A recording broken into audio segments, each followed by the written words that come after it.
introduce our special guest tonight. He was with us a couple of weeks ago. He's coming to conclude his series tonight. And how would you prove that God exists? If you were to be asked, how can you prove to me that God is real, that God exists? That's what he's coming to speak to us about tonight. I want you to give him a warm Cathedral of Faith welcome. Neil Mammen, as he comes to speak to us.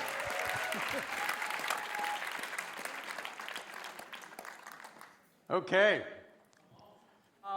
Last time I talked about my mailing list. So if you're interested in being on a mailing list that tells you whenever these apologetics events are in town, because remember, you are responsible as parents to train your kids. It's not the church's responsibility, it's your responsibility. Because the church can't do that job without your help. So you need to become experts in this. And this series of classes that we're doing is part of that. Now, if you remember, I started the first week, I taught about how blind faith was bad. Blind faith was wrong, because then what's the difference between you and a Hindu or a Muslim or anybody else? Why is your faith different from their faith? Unless you have a reason for it. And the Bible tells you that we should be ready to give a reason for our faith. And so then I said that if blind faith is wrong, then the next thing is, okay, what faith is correct? What is the right faith? And there are three options there. Actually, there are four options. There's no faith, being an atheist, or there's one of the religions, right? It could be a monotheistic religion or a polytheistic religion. And so the next session in that would be to prove that God exists. And what kind of God is he, right? Because if you're going to believe in something, either atheism is true, or multiple gods are true, or one God is true. And so the next in the series would be proving God exists, and which is what we're going to talk about today. But I knew that today's talk would kind of blow you away. And for some people are going to leave here tonight going, oh my head hurts. And I didn't want to scare you away, so I did the series after that, the talk after that, next. And that was what? Proving that the Bible has been transmitted accurately. Right? For the last 2,000 years, we can prove that what we have is 100% of the content of what the Bible was originally and what was written. And we also proved that it was actually, the guys who wrote it believed it was true. The next in the series would be proving that Jesus physically rose from the dead. Historically, physically rose from the dead. For that, you got to beat up Pastor Mike to invite me another time, okay? Because we don't, this is the end of this series this time. But go beat him up, maybe he'll invite me next year sometime. Okay, so what I want you guys to do is I wanted to develop a culture of apologetics in your home. And again, there's that number there if you want to add yourself to the mailing list. Last time we had quite a few people added to it.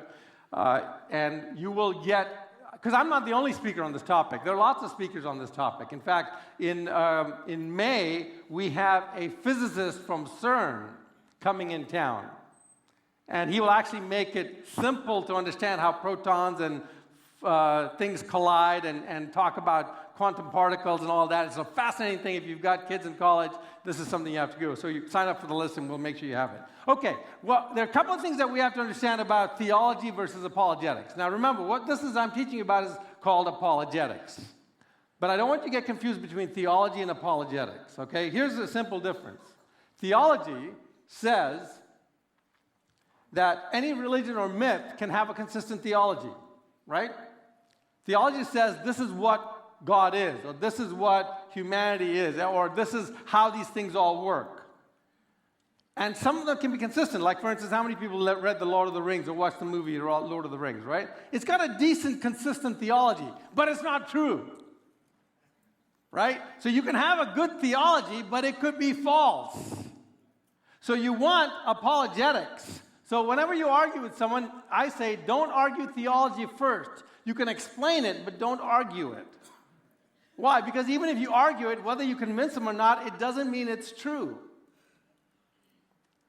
You want to first start with apologetics, and it turns out that Christianity, no other religion has a verifiable apologetics except for Christianity. None. None. So today we're going to talk about this topic. It's called Who is Agent X? Proving it's more reasonable to believe that God exists without using the Bible. Now, this talk will be technical.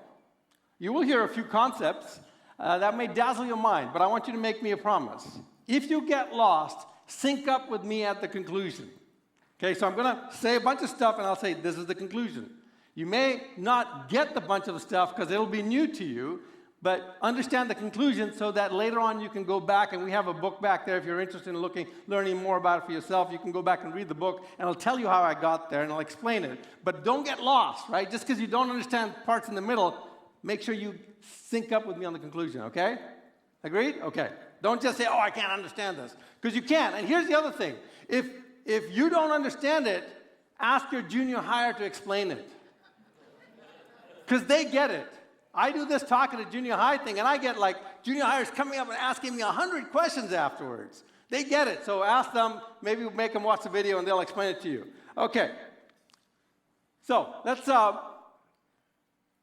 me ask you this. If the Bible is true, what is the greatest miracle ever in the Bible? Yell it out. This is the participation part. Creation. Resurrection. Okay, so here's the reality. If creation is true, the resurrection is a small, tiny miracle.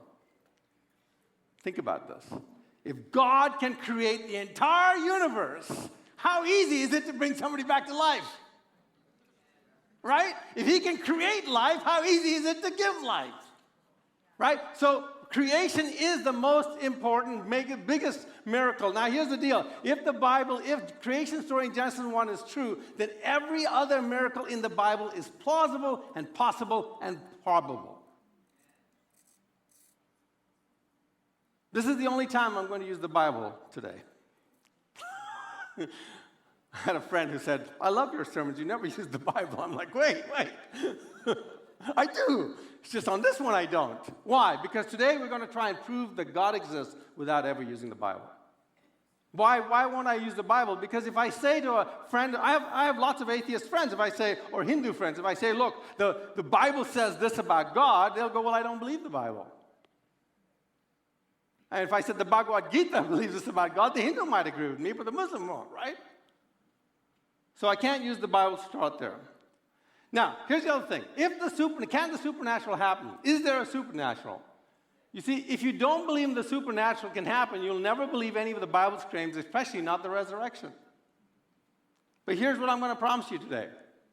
But after today, you will not be able to say that there is no supernatural and be scientifically correct, because I am going to give you a scientific reason to prove the supernatural exists. I'm going to use science to prove it. So here's what we're going to cover today. We're going to talk about where did the universe come from? What can we derive about the cause of the universe from science? Now, I'm going to talk about a few things here that are going to kind of confuse you. So let me start by saying this. So this is the Earth, right? Here's the Earth. The Earth is in the Milky Way galaxy, or in the solar system, sorry. The solar system's in the Milky Way galaxy. The Milky Way galaxy is where? Anybody know? Not yet. It's in the local group. The local group is where? In the local supercluster. I know. It's all in the universe. And this is all in the universe, right? So it's just kind of being technical there. But here's the thing I want you to remember. Today I will talk about other universes. When I talk about other universes, I'm not talking about any of those things in the picture there. I'm talking about other universes. And what does that mean? Well, they're not part of our universe. They came into being separately and independently. They don't intersect, interact, or interfere with our universe. They're somewhere out there. So, when I talk about other universes, don't get confused. I'm not talking about our universes. I'm not talking about other galaxies. I'm talking about other universes. Okay, 4 major points. I remember I said there are 4 points I'm going to make today, and I want you to sync up with me at the conclusion of each point. So the first point is the universe is not eternal. Let me start by saying this. 80 years ago, atheists said, everything which has a beginning has a cause, and anything that existed forever needs no cause. Okay, now let me say that again. Everything which has a beginning has a cause, and anything that existed forever needs no cause. Think about this. This should be self-evident. If something has existed forever, then there was no point at which it did not exist. Right? And if that case, there is nothing that came before it, nothing that precedes it. And if that is true, therefore nothing could have caused it, because to cause something, you have to precede it causally in cause or temporally in time, right? So if anything has existed forever, it needs no cause. In fact, it's very difficult for it to have a cause. Okay, so that was point one. The atheist said that. And remember, this is what atheists said. Okay, so point two was, so thus scientists and philosophers agree that anything that existed forever logically needs no cause.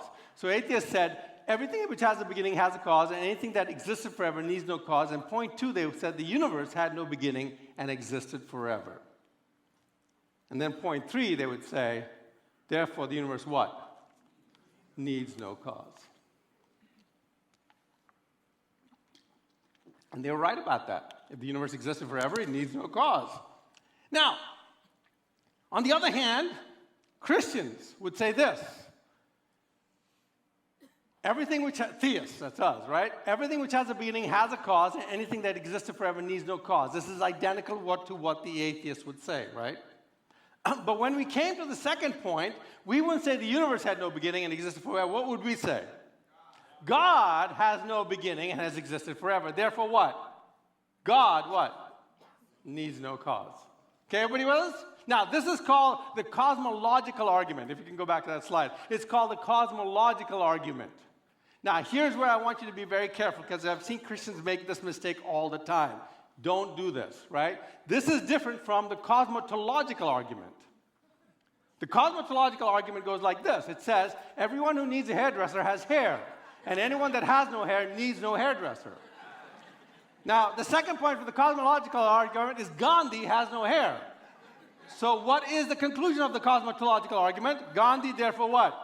Needs no hairdresser, and there you go. Don't make that mistake! Some of you guys are just catching on. When you watch it in the reruns, you'll get it. Okay, so let's back to what the atheist said. The atheist said that everything that has a beginning has a cause. Anything that exists forever needs no cause. The universe had no beginning, so it existed forever. And the universe needs no cause. Until one fine day, this guy showed up. His name was Hubble. They named him after a telescope. No, I'm just kidding. They named the telescope after him.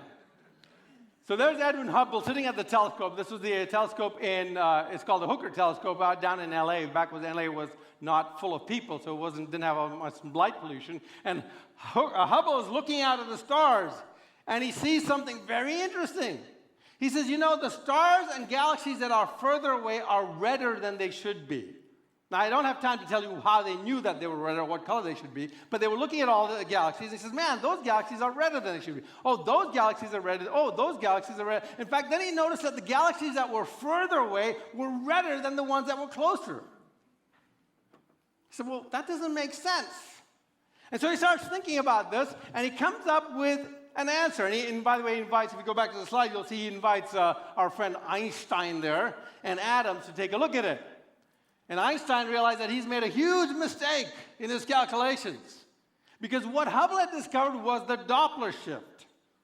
Now, you know what the Doppler shift is, right? You're sitting by the side of the freeway or something, and a car comes towards you. And it sounds like this. It goes, now, is the car changing its sound? No. The car sound is the same as when it was right here. What's happening as each wave, as the car moves towards you, each subsequent wavefront is closer than the last one, so it has a lower wavelength, smaller wavelength, and so it's actually a higher pitch. And as the car moves away from you, each subsequent wavefront is further than the other one, so it has a longer wavelength, and so it has a lower pitch. And Hubble realized that what he was seeing was a Doppler shift in stars. You see, when the stars were red, that means they are moving away from us. And the redder moving away that way, and the redder they are, the further away they are, that means they're moving away faster. That means they start off moving slowly, but as they get further away, they start speeding up. Now, what if Hubble had seen some blue-colored galaxies? Run away! No, I'm just kidding. I mean, there are actually a few blue-colored galaxies that are going to pass us and might intersect. Andromeda, I think, is going to smash into us at one point. But yeah, some galaxies are moving towards us, but most of the galaxies are moving away. And they realized something. They said, you know what? Hubble said, if this is the fact, then I can calculate, if everything is moving away from each other, I can calculate backwards and figure out when they started to move away from each other. Preach it. And so what they figured out is the universe was expanding. Now, if the universe is expanding, there's a problem. If it's expanding, then it's expanding from something. And it can't be infinitely old, or it would have finished expanding eons ago, and we see nothing but fuzzy light out there. Imagine this. If the universe was eternally old and infinitely old, and we looked out there, how far away would that galaxy be? Infinitely far away. We wouldn't see any galaxies. And they said, okay, so the universe can't be infinitely old. So they said, well, let's calculate backwards.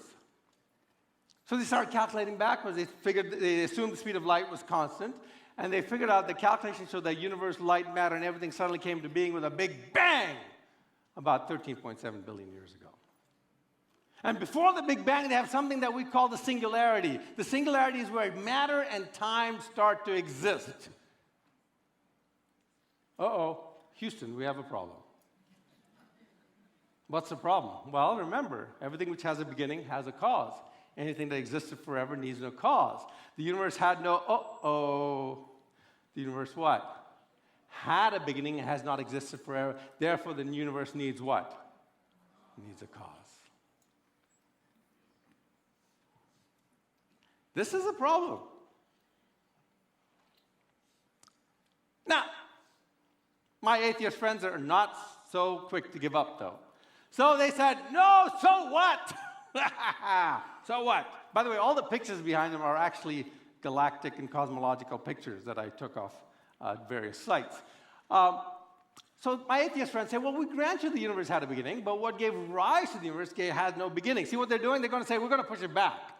So yeah, the universe was formed, but what formed the universe, we're going to push it back. Okay, next slide. So that had no beginning. That hyperspace or some subatomic quantum agent that existed forever without a cause created the singularity. Quantum fluctuations, right? They gave it all these names. That is what has no cause, right? So that existed forever agent is some unknown object. Now, so atheists say some agent created the universe. My atheist friends don't like the word God, so I'm not going to use the word God. I'm going to use the word agent X, some unknown agent. Agent X caused the universe. Now, it was a big bang, right? It was a huge explosion or some sort, right? Now, recently there was a bombing. Not recently, but a while ago there was a bombing. And the FBI was able to look at the explosion and figure out who caused the explosion, right? They started piecing together the evidence, and they started looking at all the evidence, and they used forensic data to actually catch the guy who had set off the explosion. Every explosion has a signature. So that's what we're going to do today. We're going to put on our FBI or detective hats, and we are going to find out, looking at the explosion, who is Agent X. You ready? Okay, let's do it. Now, here's what we're going to do. Now, any good detective knows that when he starts writing down all the information, he's going to come up with a list, right? He's going to write, oh, yeah, well, after the murder, there was a person with red hair who ran away. The person was very beautiful. She had brown eyes. Oh, wait, that's my wife. Never mind. Okay. The person had a scar on their face. He owed the victim money, right? You write all those things down, and then you try to figure, you figure out who it is. Maybe it's Fred from accounting or something, right? This is the person, right? Okay, so let's find out. Turns out that we know something about Agent X. What do we know about Agent X? Well, the first thing is this agent is powerful enough to create a universe, right? So the first thing we put on our list is Agent X characteristics is powerful enough to create a universe, right? Well, the second thing we know that this agent exists forever without a cause. And you go, well, what about if it was caused by something that caused by something? No, we want to go all the way back to the beginning. That first cause, that's the one we're interested in. That's Agent X for us, not the intermediate steps. It's just forever without a cause. Okay, how many people love math? Okay, we got a few, okay. For the rest of you, I'm going to give you a little primer here. Okay, the symbol for infinity is that, right? That's infinity. So we're going to teach you how to subtract with infinity. Infinity minus 1 equal what? Yeah, infinity minus 1 is equal what? Infinity, thank you. What about infinity minus 1 billion? Infinity, okay? So some of you guys aren't sure. It really is infinity because it doesn't matter what you subtract from infinity. Now, infinity minus infinity, we're not sure because it's undefined. Okay, let's do infinity divided by, dividing with infinity. Infinity divided by 1 equal what? Infinity. You guys are on the top of that one. How about infinity divided 1 billion equal what? Infinity again, right? It doesn't matter what you divide by infinity, you always get infinity. So here's go back to the atheist claim. The atheists claimed this. They said there is no evidence that God did this. Agent X, they say could be something mindless like a photon. Now, they don't say photon. They say quantum fluctuations, okay? But I figure photon would be easier to use, so I'm just going to use photon. But every time you say photon, think quantum fluctuations. So here's Agent X. Let's go back to the slide again. So here is this quantum fluctuation. It creates a universe, and then creates a universe. It creates a universe. Okay. So, and this is probably the most complicated concept here. So if you get lost, stick with me on this one. So we have two options here. Option one is the photon is going to make only one universe and then stop. Option two is the photon is going to make universes on a regular basis. Why do I only have these two options? Because the photon has no mind. Actually, stay on the slide.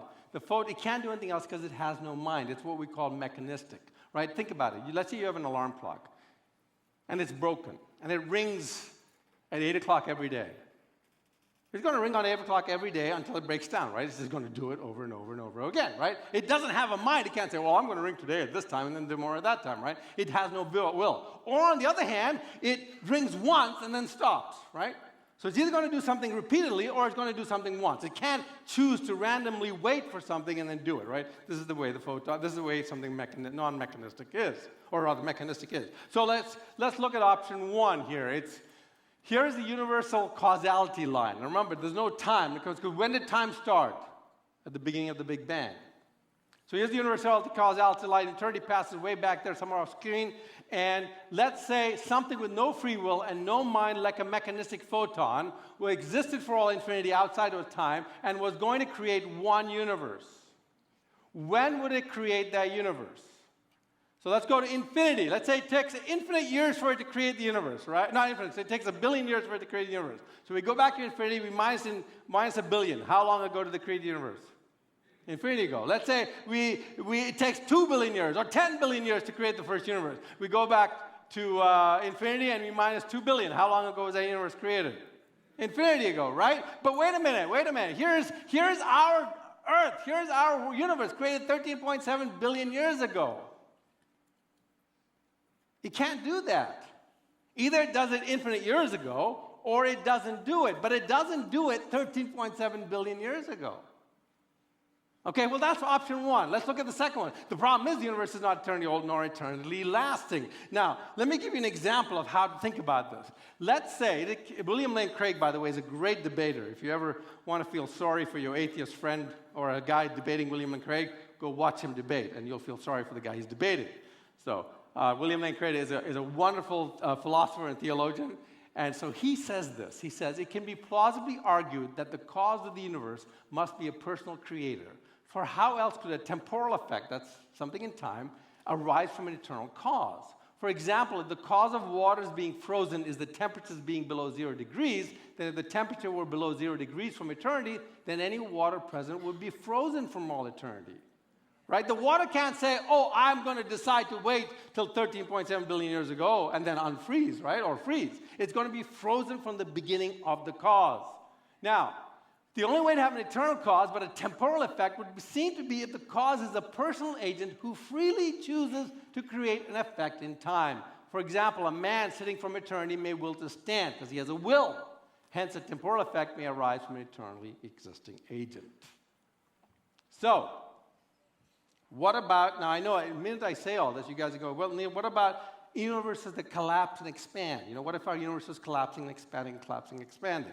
So what about collapsing, expanding universes? Well, if our universe kept collapsing and expanding, after each cycle, residual energy would be left over. We would be able to measure it, and we don't see any of that. So scientific evidence is against this. And I know that half of you are saying, but Neil, what about loop quantum cosmology, right? You're asking me that. Well, we'll deal with that in the next one, okay? So just hang on for crying out loud. Okay. So our option 1 is gone. We can't do option 1, so let's look at option 2. The photon's going to make universes on a regular basis. So here's our universal causality line. If something with no mind, no free will, no mind, like a mechanistic photon, existed for all infinity outside of time, was going to create more than one universe. And let's say create a universe every billion years. So infinity divided by a billion is what? So how many universes would you be left over with if you made a universe every billion years? And what if it took 2 billion years to make a universe? So here's the problem. It would have created infinite universes, and ours would just be one of those universes.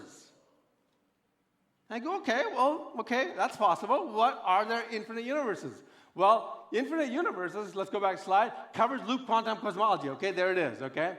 It covers atemporal causality. Each of the universes are created at the same non-time 13.5 billion years ago. It covers bud, fractal, spontaneously generated, randomly generated quantum sequential universe. It covers sequentially diminishing universes. It covers all sorts of these universes. The question is, are there multiple infinite universes? It's called a multiverse.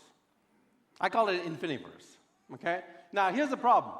There is no evidence for this. You can't see these universes. You can't touch them. You can't taste them. You can't smell them. You can't hear them. You can't calculate them. You can't measure any of the effects of this universe. But atheists say this is the case, that there are infinite universes out there.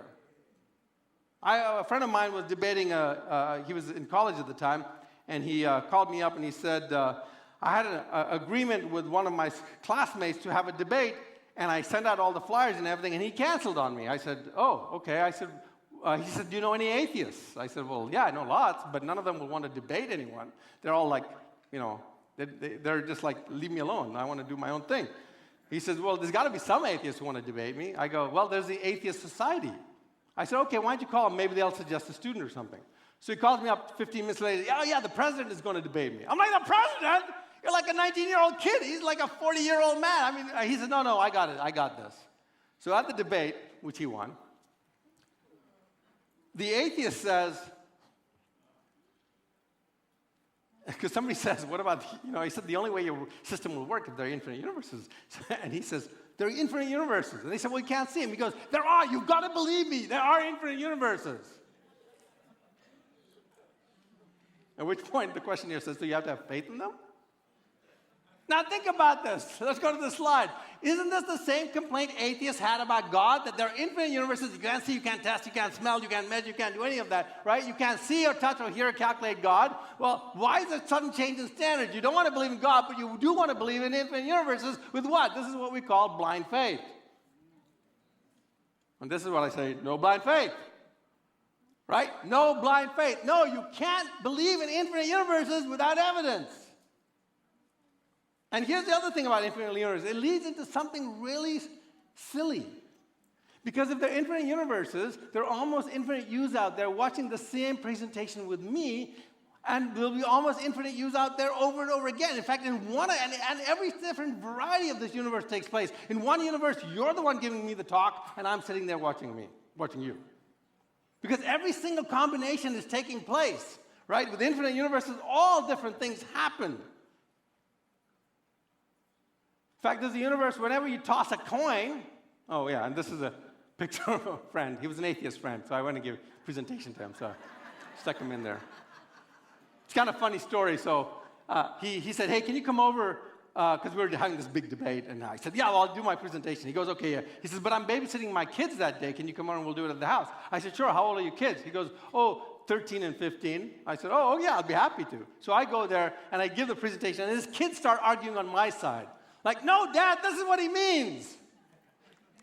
And then 2 years later, I'm giving this talk, and the picture's still there, and I'm giving it to a high school, and a high school guy says, I know that guy. He says, that's my friend's dad. Oh, wait, you're the guy he likes. Anyway, so here's the thing about the infinite universe. There's the infinite universe out there a universe out there where whenever you toss a coin, it always comes up heads, even if you do it 1 billion times in a row. As I said, there's a universe where you are the one giving me the presentation. Why? Because every single possible combination is taking place. Now, here's the funny thing. And I told my friend, I said, you don't believe in infinite universes. He said, yes, I do. I said, no, you don't. I said, let me give you an example. Let's say we were playing poker. I don't play poker. But in that universe, I would, right? Suddenly you realize I get 10 royal flushes in a row. That's good, apparently. Okay, when you jump up and shout, you're cheating, I say not at all. We are just in that one universe where I just always happen to get a royal flush. Would you buy that, or would you jump across the table, grab me by the neck and say, you dirty, rotten cheater, give me my money back? Is that reasonable? No. If you think that's not reasonable, why do you think infinite universes are reasonable? Because that's a natural consequence of that. And so what do we get? Is we get the photon going to make universes on a regular basis. That is also not there. And so therefore, the first cause must be what we call a non-mechanistic agent. It must have a free will. So this is the conclusion that we come to from the fact that the universe was created only 13.7 billion years ago. Now remember, mechanistic things like gravity and physics and chemistry do the same thing over and over again. They can't suddenly decide to do something different. For instance, if I had a big heavy ball here and I dropped it, I could stand right here and I would know the ball would not hit me on the nose. Why? Because gravity and friction say it's not going to come back to where it started from. But the minute you put a different person in there, right? Once you put a human being in there, things change. If you put a free will behind the ball, things change. So do you guys know Neil deGrasse Tyson? He's the atheistic scientist who often passively aggressively mocks Christianity. In this video, he explains why you can trust something mechanistic like the laws of science to do the same thing over and over again. He releases a heavy ball in a chain, and he knows that it won't swing back far enough to hit him, so he doesn't flinch when it switches back. So let's stay on the slide, because we're going to watch what happens if things change. Remember, things are different if there's a non-mechanistic and free will agent on the other side. Neil deGrasse Tyson doing his experiment with a free will agent. So why didn't I flinch? Because the laws of science differ fundamentally from those of It was kind of fun. Let's watch it again. If you can make sure the audio is hearable, let's watch it again. Here we go. So why didn't I flinch? Because the laws of science differ fundamentally from those of That didn't really happen. It was obviously edited. Okay, so what is the characteristic we have determined? Third characteristic we have of agent X is what? It is a non-mechanistic agent. Okay. Now, at this point, I want to say, people say, wait, doesn't the Big Bang contradict Genesis, right? It doesn't. Well, let's look at what some atheists say about the Big Bang and Genesis. Here are 3 Nobel Prize winners, right? Nobel Prize winners for physics. Arno Penzias. The best data we have concerning the Big Bang are exactly what I would have predicted had I had nothing to go on but the 5 books of Moses, the Psalms, and the Bible as a whole. Here's another atheist. Robert Wilson, again, Nobel Prize winner. Certainly there was something that set it all off. I can't think of a better theory of the origin of the universe to match Genesis. George Smoot, again, Nobel Prize winner. There is no doubt that a parallel exists between the Big Bang as an event and the Christian notion of creation from nothing. So, here's what you should remember. Some notes. The Big Bang is not a good name. The Big Control Explosion would be a better name. Okay, and I'll explain that to you next. Remember, the Big Bang is not equal to evolution, right? The Bible describes something identical to the Big Bang. The Big Bible does not say evolution happened. They're 2 separate issues, right? Evolution is a theory in crisis today. There's much pushback. People are worried about evolution because it's falling apart, a death of 1,000 cuts. The Big Bang is not falling apart. Okay, so remember when you're witnessing to an atheist, don't get hung up on the 6 days versus 6 eons. Don't get stuck with them trying to disprove evolution. I used to do that. It's way too much work. You have to come up. There are so many new theories coming out. You have to be an expert. So I stay away from that. If you enjoy it, go for it. I just stay away from it. Don't start trying to prove the Bible is accurate. Save that for the next step. I did it out of order, but for a non-Christian, don't try to prove the Bible is accurate, because why do they care if the Bible is accurate if there is no God? First, got to prove God. You want to prove that God exists, it's easy enough to use the data the atheist already accepts. Okay. 4 major points. The first one was the universe is not eternal. The second point, it's fine-tuned. Remember I said it was not a Big Bang, it was more controlled explosion? Let me give you an example. The Big Bang is so fine-tuned that even slight variations would cause instability or collapse or destroy the universe or not allow life. Let me say what I mean. You see, when the Big Bang happened, the ratio of electrons to protons, if it had changed by 10 to the minus 37, then no stars or planets would have formed. Okay, well, 10 to the minus 7, I have trouble understanding what that is. Well, let me explain what that is. Imagine using a recipe that used 286 billion pounds of sugar. Big cake. That's equivalent to all the grains of sand on 100 million Earths. But it was so sensitive that if you added one more grain of sand, just one, then that exact amount, the whole cake would fall flat or explode or kill anyone who ate it. That's 10 to the minus 37. And if the Big Bang had varied by just that much, one grain of sand, 100 million Earths, then there would be no stars or planets. Now, let's look at the next one. Ratio of electromagnetic force to gravity. Stars would burn up too fast, there would be no heavy elements. The universe would not work again. What is that? That's one grain of sand in 100 billion Earths. What about expansion rate of the universe? If it had expanded any different than this, if it changed by 10 to the minus 55, no galaxies would form. Well, what is that? That's 10 trillion Earths. One grain of sand difference in 10 trillion Earths. And the mass of the universe, 10 to the 59, that's 100,000 trillion Earths different. One grain of sand. It's that fine-tuned. Otherwise, the Big Bang would have been a big poof and gone back on itself. Now, what does that mean? Well, that means that whoever, let's go to the next slide, whoever created the universe, Agent X what, is knowledgeable enough to create a fine-tuned universe. He knows everything about that universe, that it can create that universe down to the 10,000 trillionth bit. Okay. Next one. The Earth seems to be designed for discovery. Okay, let me go through this real quick. Earth seems to be in a very special location that seems to allow scientific discovery. For instance, you are here. We are location in the spiral arm. We are here. You see, if I move my head, you can see my head move right there. Anyway, why is this important? Because it turns out that our location is very important. Too low, too deep, or too close to the interior arms, and we'd never be able to see past our own galaxy to discover the Big Bang. Let me explain. This is our closest nebula, sharpless 2-16. Right? Now, this is the Tarantula Nebula. What if we were close to the Tarantula as we are to Sharpless? When I walk out at night and I look at Sharpless, it looks like that. Let's say tomorrow, our Earth, our solar system, had moved closer to Tarantula, that it was the same distance away as Sharpless. I would walk out and I would see this. There would be shadows at midnight. The sky would be bright all the time. I would not be able to see past that to discover the galaxies moving. We were put in a very special location that allowed us to discover the universe. There was another piece of it.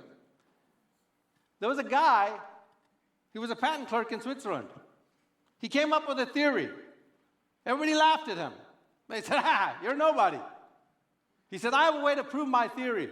Actually, let's stay up with the slides. I have a way to prove my theory. Here's my theory. My theory is that gravity will bend light. They go, well, that's hard to prove. What do you have to? He says, well, look, if I get a very heavy object and I stand in one position, the gravity will curve around the object, and it would look like the light is actually on the left of the object instead of behind the object. See that? They said, that's great. Well, can you use a mountain? He goes, no, it's got to be bigger. Can you use like a hill? No, I mean like a lot of mountains. They said, no, I need something really huge. Like, what do you use? Well, I need the sun. I need the sun, and we've got to stand here and we look at the star, right?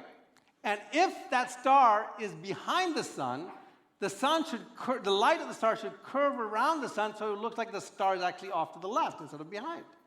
Then my theory will be proven. They said, you've got a problem. You've got a problem. By the way, do you know what his name was? He became famous because of this experiment. Einstein, right? So Einstein becomes famous because he makes this prediction, and they go, well, good luck proving it.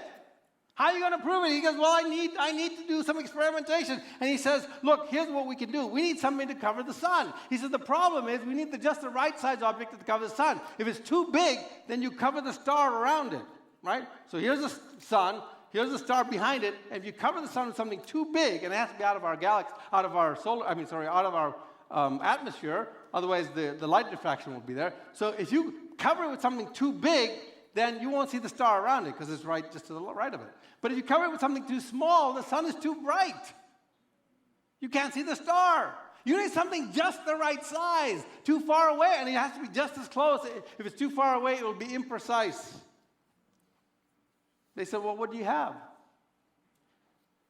Have you ever noticed when you go out and you look at the moon, the full moon, and go, man, that looks as big as the sun? Did you know that the moon looks exactly as big as the sun for a reason? Because you see, the moon is exactly the right ratios to cover the sun perfectly. It's 400 times smaller than the sun and 400 times closer than the sun, making this experiment perfectly viable. There is no other planet in our solar system or any of the solar systems we have ever studied that has this relationship from its satellite moon to its main star sun source. Somebody wanted this experiment to be found. So, number 5. Agent X wants us to discover him using science. In the book, I go through 5 more things about discovery. Okay, let's do the last point. And this is where I might blow your mind really, okay? So I want you to bear with me. Besides having a beginning, for brief moments after the Big Bang, there were 10 dimensions, if not more. These disappeared to our senses after 10 to the 23 seconds. You go, what? Let me explain. You know the 3 dimensions, right? What are they? Height, length, and width. What's the 4th dimension? Time. Time is, it's like a half a dimension, right? Because you can only go in one direction. So 4th dimension is time. So what they're saying is that at the Big Bang, there were 10, up to 10 possible dimensions. So there was at least a 4th spatial dimension. So height, length, width, and 1 more space dimension. You go, what? Well, not only 1, there were actually 6 more space dimensions. So I want you to watch this video, and it kind of explains it. So let's go to the video.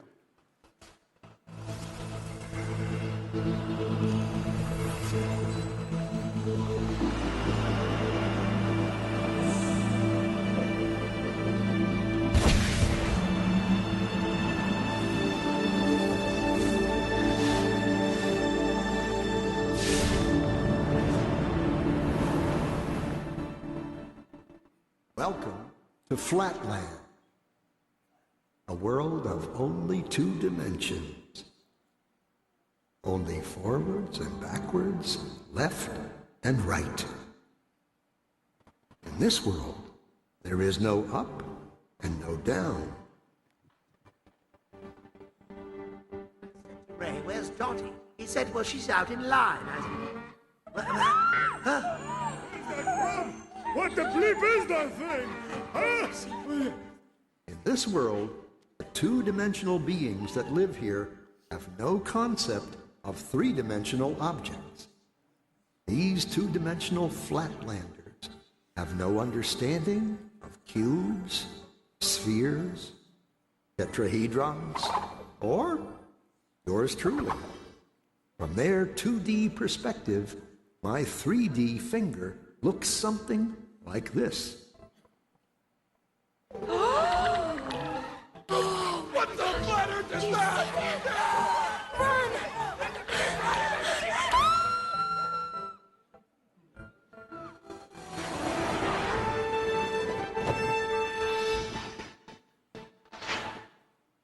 Hello, little circle. Fear of the unknown. Or should I say, not yet known. It's a puzzle. If we see only what we know, how does anyone ever see anything new? The unknown. How do we ever get out of our box? Hello, little circle. Don't be afraid. Who said that? Where are you? This is always the tricky part to explain. I'm in another dimension, another space. I am above you. Never use that word. What word? The A word. Above? It's forbidden. Well, what do you think it means? I don't know. And I don't want to know. You can be severely punished if you use that word. Are you a ghost? I hope not. I just have a different perspective than you do. I can see things in a way you can't yet. Oh, yeah? Like what? Well, okay, you have a safe hidden in your pantry. And inside it, you have 12 coins, a will, and a passport. How did you know that? What are you? Are you a god? Well, nope. You see, since I am above you, in the third dimension, I can see inside things in your world. Third dimension? You are a crazy ghost. There's only two. Look. So, if I were to touch the inside of your stomach, how would I do that? Well, you'd have to cut through my skin. Otherwise, it's impossible.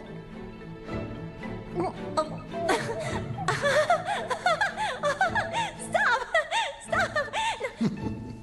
Ready for more? More what? Dimensions. Oh, Directions. no. Yes, but there aren't any. More? What will happen to me? What will I become? You'd have to become it to know. Okay. Excellent.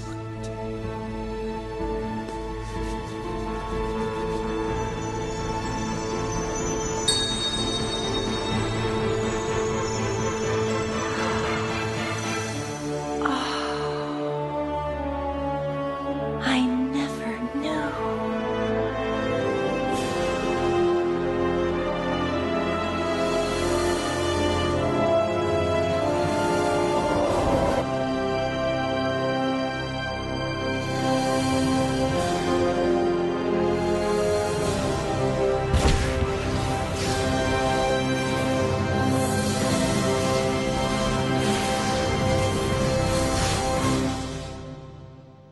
Isn't it funny? That which we are most afraid of is what thrills us the most. Isn't it funny? That which we are most afraid of is what thrills us the most. Dimensions. So if we are in a three-dimensional world and there are other dimensions, they would be like that three-dimensional being looking down on the two-dimensional creature. Now here's what's interesting about that. Could the two-dimensional creature hide from the three-dimensional being? No, because he could see right in him. Right? In fact, he could be right next to the two-dimensional being, and the two-dimensional being wouldn't know. Couldn't see, couldn't sense. He's right there, but in fact, he could be inside the two-dimensional being and they wouldn't know unless they felt something. So first of all, they can't hide from a two-dimensional being. So if there was a four-dimensional being, you can't hide inside a room because they could see right inside the room. Now, why is this relevant? Well, first of all, I want to explain this a bit more. So let's look at the slide here. If you were a two-dimensional being, you would not understand a cube, right? You would have no way of understanding the cube. But if we unfolded that cube, you would be able to understand it, right? Because the two-dimensional being can't see height to depth, so we unfold it, we make it flat. So what if we had a four-dimensional cube? It's called a hypercube, right? Or a tesseract. What would it look like? Well, we have no idea because we can't imagine 4 dimensions. We can only imagine 3 dimensions. But maybe we can unfold a 4-dimensional cube into 3 dimensions. And then we can see what it looks like, okay? So let's try that. So here's it. Remember now, there's a square. A square is a 1-dimensional cube, right? Actually, it's a 2-dimensional cube, sorry. A square is a 2-dimensional cube, right? And if I unfold the square, what do I get? I get 4 lines. So a square is 2-dimensional. I have 4 sides. How many sides does a square have? 4 sides, and each side is a line. Okay, now here's a cube. A cube is 3-dimensional. How many sides does a cube have? 6, and each side is a square. So if I had a 4-dimensional cube, or a tesseract, or a hypercube is also another name. If I had a hypercube, how many dimensions is it? Well, 4 dimensions, a hypercube, right? Now, how many sides will it have? 8, right? 4, 6, 8. And each side would be what? If it was lines, squares, and then what's the next one? Cubes. It would have to have 8 cubes. So I'm going to show you a tesseract, a four-dimensional cube, unfolded into our three dimensions. You ready? It's obvious when you see it.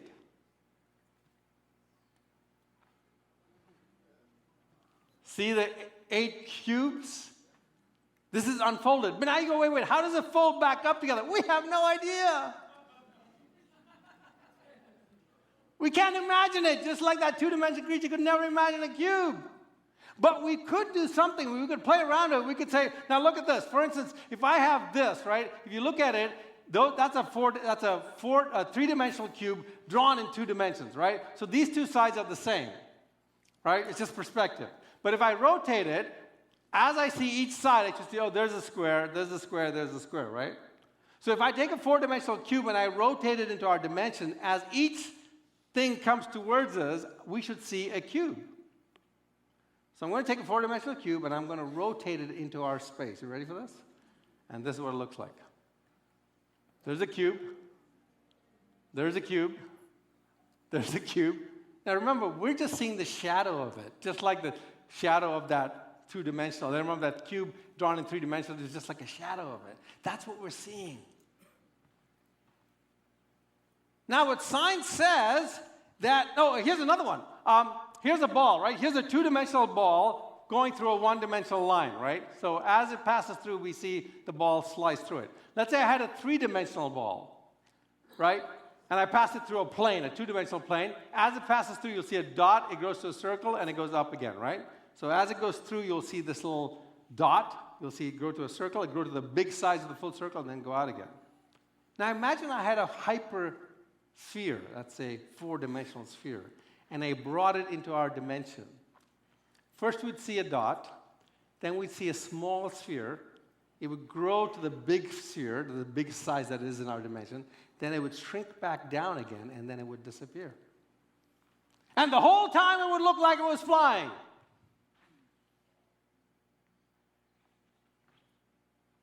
Now, why is this important? Well, it has nothing to do with the argument about God. It has to do with a lot more arguments. What's it mean? What's a wall to a 2-dimensional being? It's a line, right? So if I was a 2-dimensional being and you drew 4 lines, I would be in a room and I'd be locked in there. I'd need to get a key to open the door and get out and lock it again, right? But if you were a 3-dimensional being and you saw that 4 lines, could you get into that room? Sure, you just step over it. We just watched the resurrection play. Do you know what happens after that? Jesus arises and he shows up in the upper room with the doors locked. How do you think Jesus got into the upper room? He stepped over it because his resurrected body was a multidimensional body. It's the same body you will have in a multidimensional universe.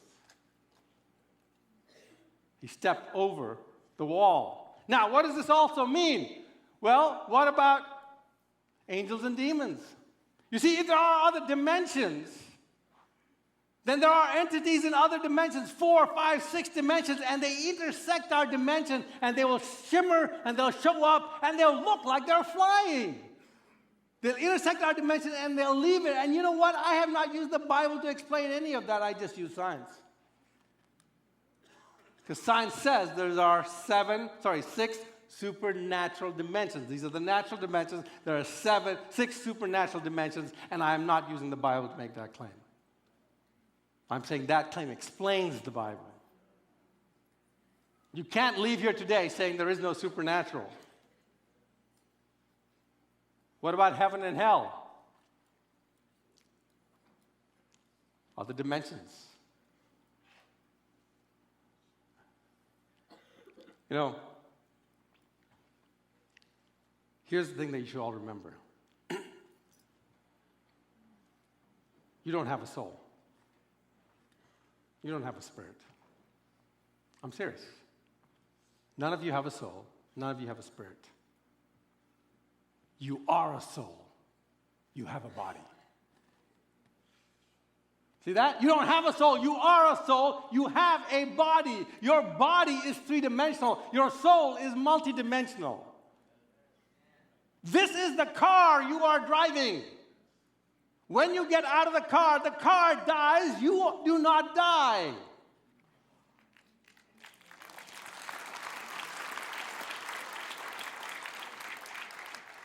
And some of our cars have problems.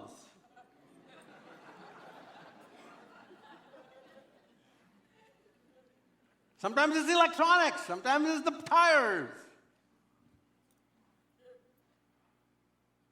You go, well, Neil, this is all science fiction. You're making this up. No, we built this Large Hadron Collider in Switzerland. What? To send a particle into the fourth dimension. And if you're on the mailing list, the guy who worked on this, CERN, does research on this, will be here in May. Make sure you come to that. By the way, I just throw this in. I never liked Salvador Dali until I saw this picture and I understood what it meant. You recognize the cross? It's called the Corpus Hypocubus. When you ask Salvador Dali, when you asked him, what does this mean? He says, Christ died for all men in all dimensions.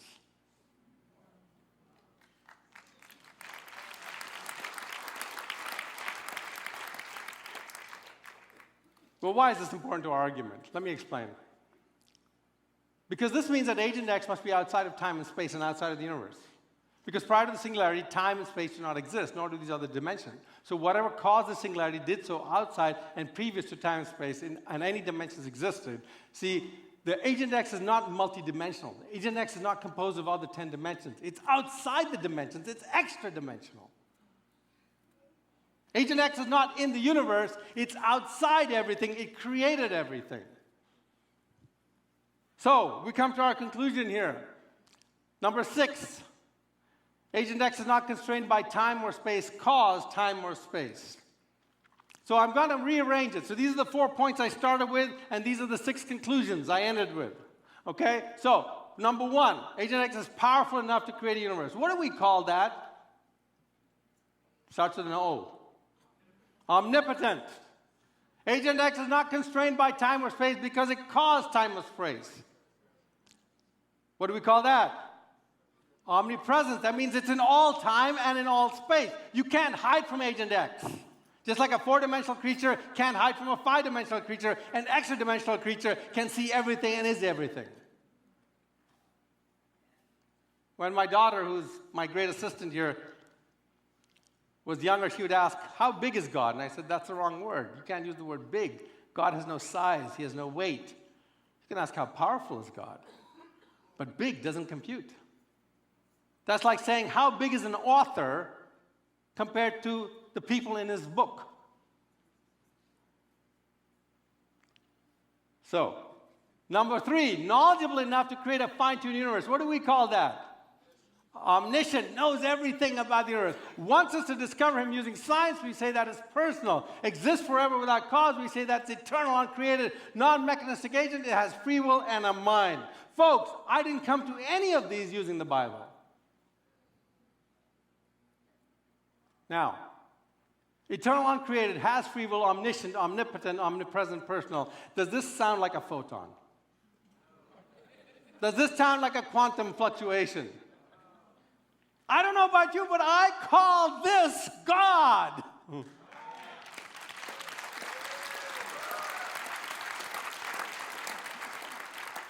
And I didn't use the Bible at any point in this presentation. Did I use the Bible, or did I just prove the Bible knew what it was saying all along? I'm going to wrap up here in the next couple of minutes here. I wanted to add something. If you want to be on our mailing list, want to hear Dr. Michael Strauss from CERN speak, make sure you're on the mailing list. Text that number. If you come to the back table, we can also give you that number, but it's 42828.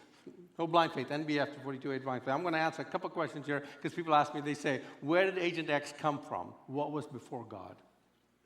Right? This is a standard question. Kids ask that question. Adults ask that question. Well, think about this. 80 years ago, atheist says everything which has a beginning has a cause. Anything that existed forever needs no cause. Agent X needs no cause. It existed forever. Agent X created, prior to the singularity, time and space do not exist. Remember that? Time does not exist before the Big Bang. Space did not exist before the Big Bang. So Agent X created space, created time. God is outside of space. God is outside of time. So when you ask what was before God, this is a stupid question. Why? Because the word before had no meaning before God created time. Where did God come from? Same thing. It's a stupid question. There was no from before God created space. It has no meaning. How do you remember all this? We have a book that's called Who's Agent X? You can get in the back. We did a version for kids. It's the kids' version here. Oh, thank you. Appreciate that. You could tell I was... Now you all want water too, don't you? Okay, so we did a kids' version right here. You can see my daughter there, and there's me looking really slender. One of these days I'll look like that. And then, let me wrap up with this. If God is outside of time, He can listen to all 6 billion of our prayers at the same time. Do you ever wonder how God listens to your prayers? Now, some philosophers think that God constrained Himself in time when He created it. But C.S. Lewis writes this. He says He can attend to each one of us individually. Let me explain. C.S. Lewis says, suppose I'm writing a novel. I write, Mary laid down her work. Next moment came a knock at the door. For Mary, who has to live in the imaginary time of my story, there is no interval between putting down the work and hearing the knock. But I, who am Mary's maker, do not live in that imaginary time at all. Between writing the first half of that sentence and the second, I might sit down for 3 hours and think steadily about Mary.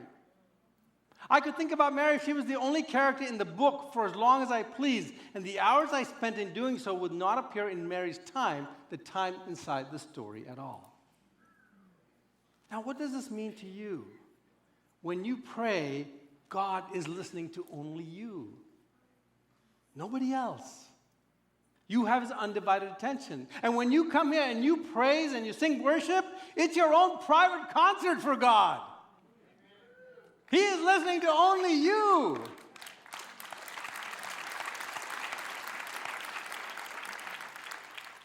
You have His undivided attention. Folks,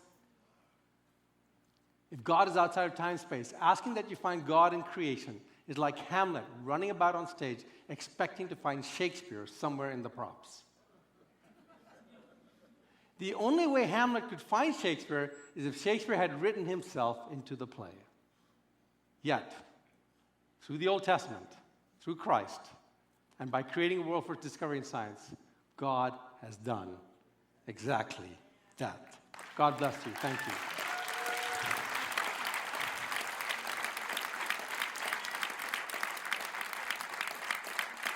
Come on, one more time for Neil Mammen.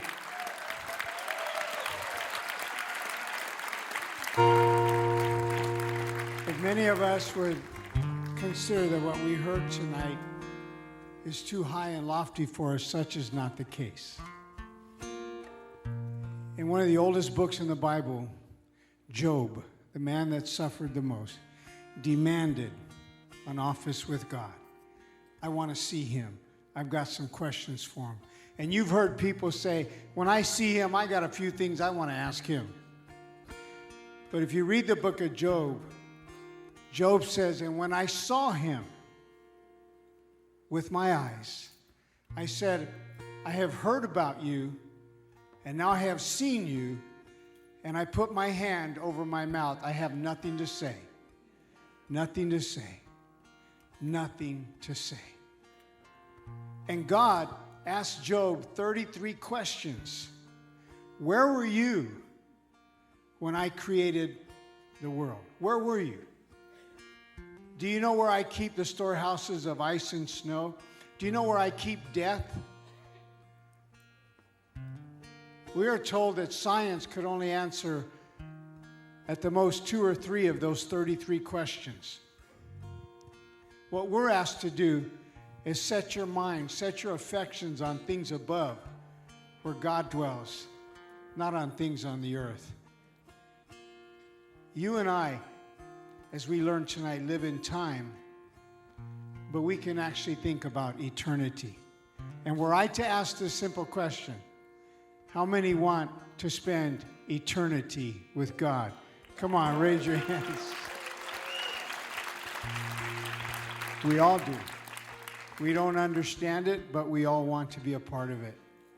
Heavenly Father, my prayer is that you would pour your blessing upon every man and every woman, every child in this sanctuary tonight. Thank you, Lord, for them participating and staying through to the end to understand these things. Let them sleep tonight like they have never slept. Let them go to work tomorrow and get a raise from their boss. Let them wake up full of thanksgiving and say, I'm so glad my name is written in the Lamb's Book of Life.